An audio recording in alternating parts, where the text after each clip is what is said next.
I was 22 when my father broke my nose in the driveway of the house I'd grown up in. It wasn't a heat-of-the-moment thing. It was methodical. He waited until I'd stepped off the porch, then he hit me once, straight on, and told me that if I ever came within a mile of my sister again, he'd kill me. My mother stood behind the screen door, her face a blurred white mask of horror and disgust. She didn't move. She didn't say goodbye. She just reached out and locked the deadbolt. That afternoon, my sister, Maya, had told them I'd been coming into her room at night. She was 15. She'd been failing her classes, sneaking out, getting caught with older guys, and the pressure of being the perfect daughter in a house of high achievers was crushing her. I guess she needed a villain, or a distraction, or maybe just a way to burn the whole house down so she wouldn't have to live in it anymore. She chose me. The police arrived 20 minutes after I pulled out of the driveway, blood still dripping onto my shirt. They found me sitting in a Taco Bell parking lot, staring at my reflection in the rearview mirror, trying to figure out how my nose had shifted so far to the left. They didn't use sirens. They just boxed me in. The interrogation lasted 8 hours.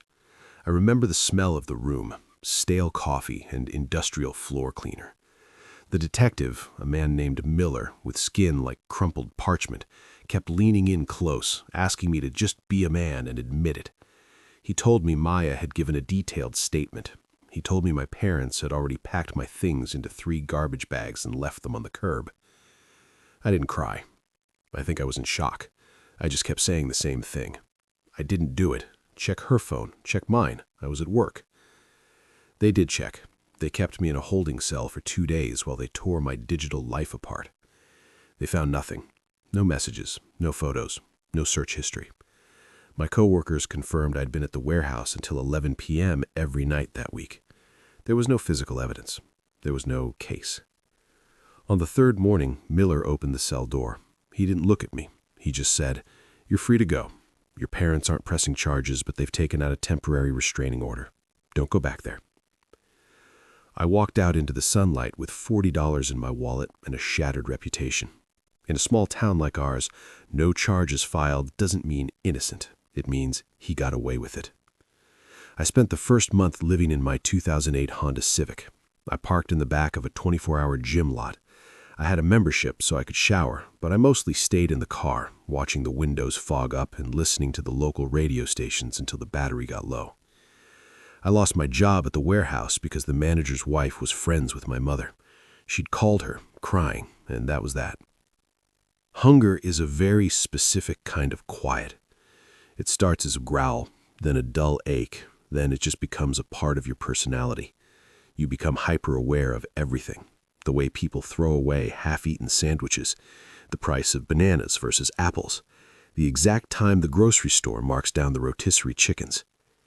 I was sitting on a bench near a marina in a town 3 hours away when I met Elias. I was 22, looking 30, and trying to figure out if I could sleep behind a dumpster without being bothered. He was an old man, maybe 70, with hands that looked like they were made of oak roots. He was working on the engine of a battered fishing boat called the Grace. "You look like you're vibrating," he said, not looking up from a wrench. "I'm just tired," I told him. "Tired people sit. Vibrating people are deciding whether to jump or run. Hold this." He handed me a heavy metal casing. I held it. For 3 hours, I just held things, handed him tools, and watched him work. When he was done, he bought me a bowl of clam chowder at a shack on the pier. He didn't ask for my story. He didn't ask my name. He just told me he needed a deckhand who didn't talk much and wouldn't steal his copper. I started working for Elias the next morning. I stayed in a small, damp room above a bait shop. The work was brutal. My hands stayed permanently stained with grease and salt. I learned how to weld, how to fix diesel engines, how to read the water. I changed my last name to my mother's maiden name, not out of spite, but because I needed to be someone who didn't exist in the files of the town I'd fled. The first 3 years were the hardest. I lived in a vacuum. I didn't have social media. I didn't call home. I'd see a car that looked like my dad's truck, and my heart would hammer against my ribs until I felt sick. I had nightmares about the deadbolt clicking shut. In those dreams, I was always on the porch, and the house was filling with water, and I was the only one who could see them drowning, but the door wouldn't open. I became a mechanic. It turned out I had a knack for it. There's a logic to machines that people lack. If an engine fails, there's a reason. A seal broke, a belt snapped, a fluid ran dry. You can find the cause, you can fix it. You can't fix a lie once it's out in the world. It just grows until it's the only thing people can see. By the time I was 27, I had moved to a city on the coast. I worked for a high-end restoration shop. I liked the solitude of it. I'd spend 10 hours a day meticulously stripping paint off 1960s Porsches or rebuilding carburetors. I bought a small house, a fixer-upper, with a yard I kept perfectly mowed. I had a dog, a quiet black lab named Gus. I had a life that was gray and steady. I wasn't happy, exactly, but I was safe. I was the quiet guy at the shop. I was the man who never talked about his family, who didn't have pictures on his desk, who worked through every holiday without complaint. Then, 9 years after the driveway, the phone rang. I didn't recognize the number. I usually didn't answer unknown callers, but something about the area code, my area code, made me pick up. Liam? It was my aunt, Sarah. She was the only one who had tried to send me a birthday card the first year, though I'd never replied. Yeah, I said. My voice felt rusty. Maya's in the hospital, she said. She was crying. She took a lot of pills, Liam. She's okay, she's stable, but she's been talking. She's been telling the truth. I stood in my kitchen, looking at a spot of grease on the linoleum.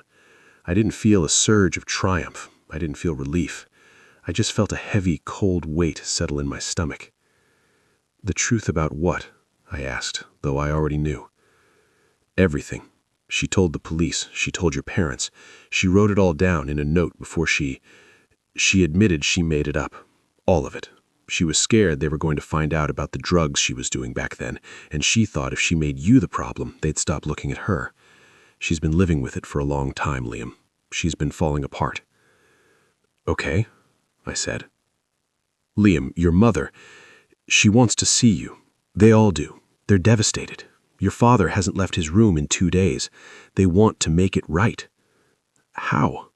I asked. Sarah sat silent. I don't know. Just come home, please. I didn't go home that week. I waited a month.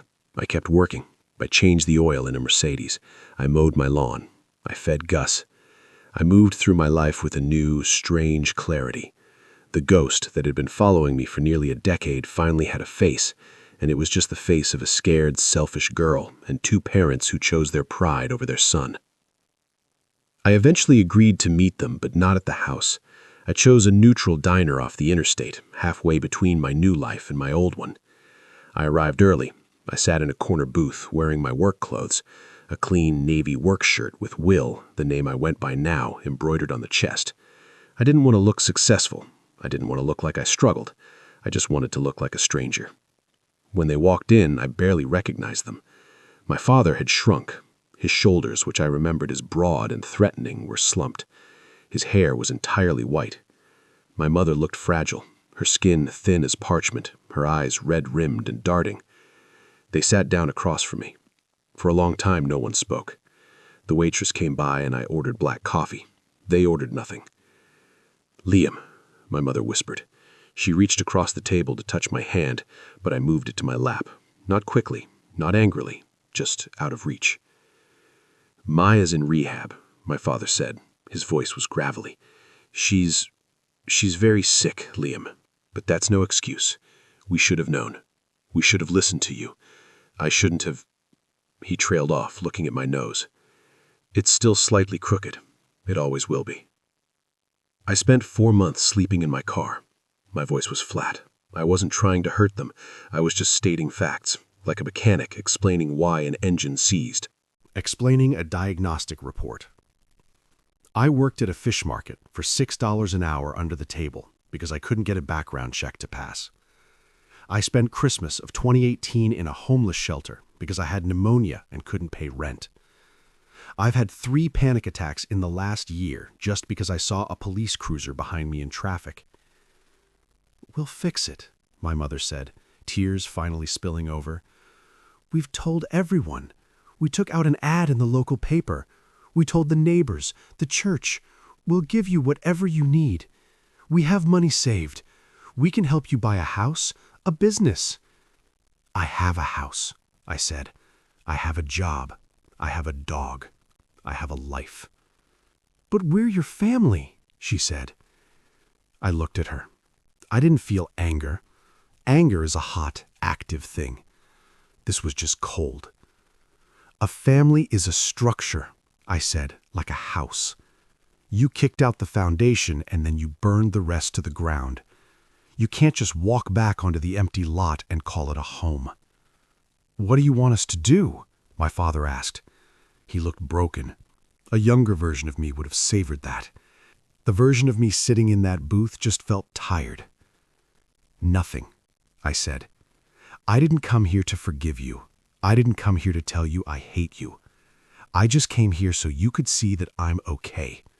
And so you could understand that the Liam you're looking for doesn't exist anymore. You killed him that day in the driveway. I'm someone else now." "We're so sorry," my mother sobbed. "Please, Liam, give us a chance." "I did," I said. "I gave you 22 years. That's enough." I stood up. I put $5 on the table for the coffee. "Don't call me again," I said. "I've spent 9 years learning how to be alone. I'm actually quite good at it now." I walked out. I didn't look back through the window. I got into my truck and started the engine. It hummed perfectly. A clean, rhythmic sound I'd spent hours perfecting. I drove back to my house. I fed Gus. I sat on my porch and watched the sun go down over the trees. My life isn't a movie. There was no big celebratory music. My sister is still a mess. My parents are still miserable. And I still have a crooked nose and a gap in my history where a decade should be. But the silence in my house that night wasn't the silence of a vacuum anymore. It was just the sound of a man living his life, unburdened by the weight of a story that wasn't mine to carry. The truth came out, and it didn't change anything. And that was the most peaceful thing about it. I slept well for the first time in a long time.